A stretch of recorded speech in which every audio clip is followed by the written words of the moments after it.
delivering more than 170 billion pieces of mail to 150 million delivery points, and operating over 30,000 retail and delivery facilities is a big job. It's handled by one of America's most trusted entities, the United States Postal Service. That trust comes as a result of the dedicated postal employees who collect, process, and deliver the mail every day. The American public has an expectation that their mail will be delivered on time, not tampered with, and not damaged. Helping to preserve that trust and maintain confidence in the Postal Service is the Office of Inspector General, commonly referred to as the OIG. Our mission: promoting integrity and accountability in America's postal system. This is the OIG's hotline. It's a busy place, handling more than 140,000 phone calls, emails, faxes, and voice messages each year. You can call us or reach us online to report fraud, theft, and misconduct by postal employees or contractors, or frauds against Postal Service programs. But first, I want to tell you about the two basic components that make up the Office of Inspector General: audits and investigations. Both play a key role in maintaining confidence in the Postal Service by addressing risks, safeguarding its revenue and assets, and promoting integrity among postal employees. Let's take a look at the audit program first. The work of OIG auditors and evaluators goes a long way toward improving the Postal Service's bottom line. OIG auditors review postal programs and operations to help determine whether they are efficient and cost-effective. We do financial audits and also evaluate internal controls. The Postal Service is a huge agency with billions of dollars in revenue and assets.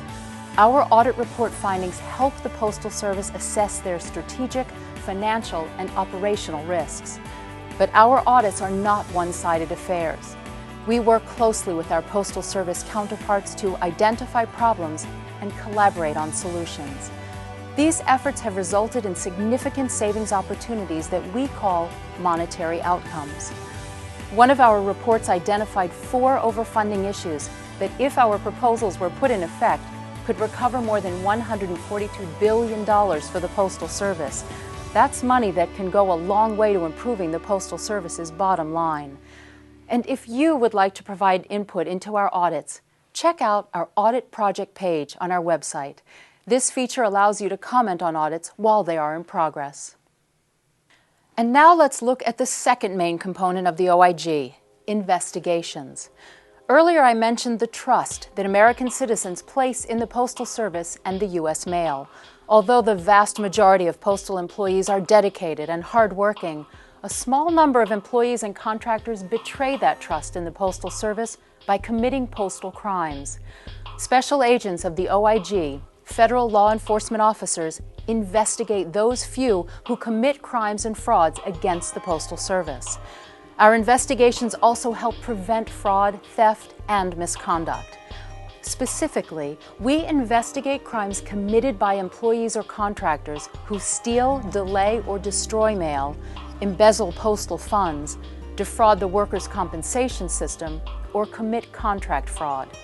Computer crimes and sale or use of illegal narcotics by employees are also part of our jurisdiction, as well as investigating employee misconduct. Let's take a look at some of these investigations, starting with mail theft. The American public has an expectation, in their mind almost a right, that the mail they give to the Postal Service will be properly handled and delivered intact. They trust the mail will not be read, not tampered with, and certainly not stolen. But this employee betrays that trust.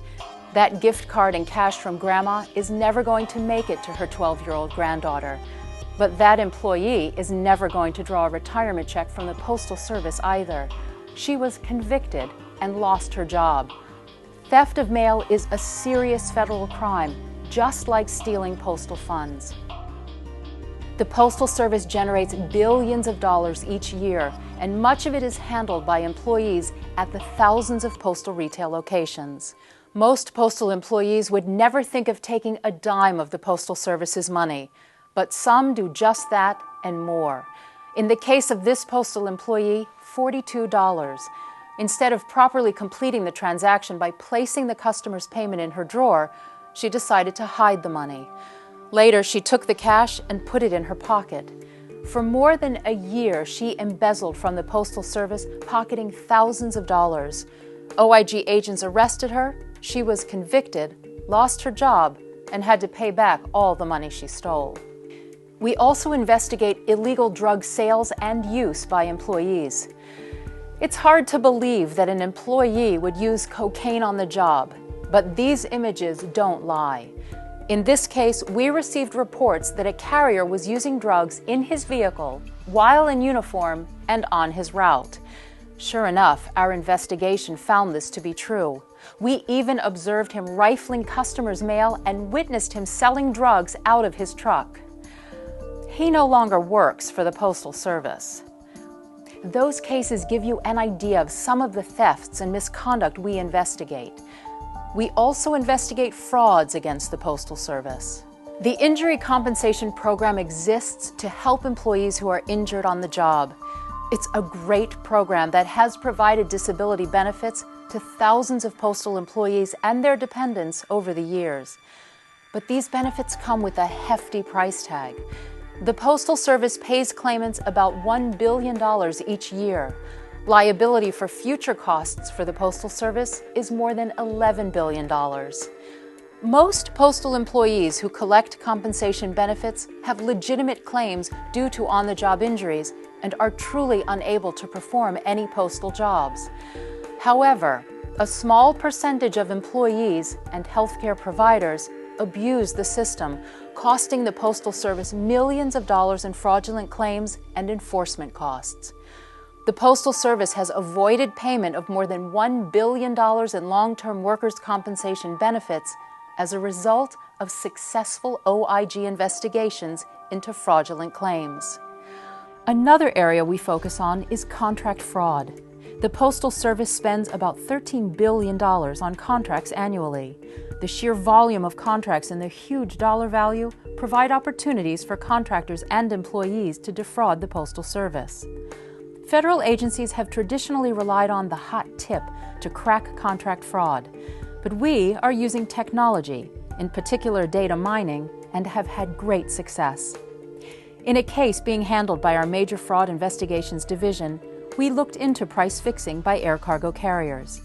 The Postal Service contracts with both domestic and international air carriers to transport mail as cargo.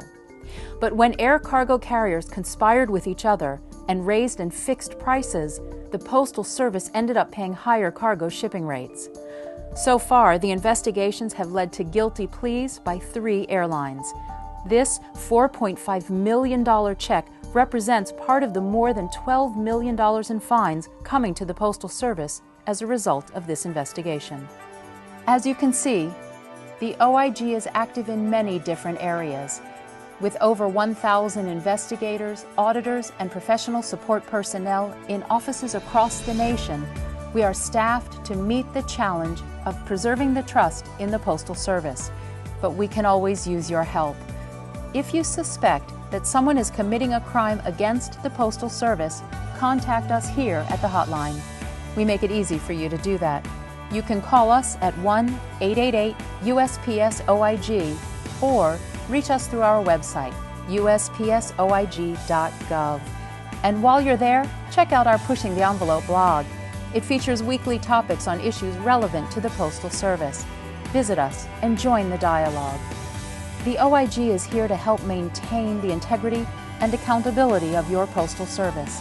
With your help, the Postal Service will continue to be regarded as America's most trusted government entity.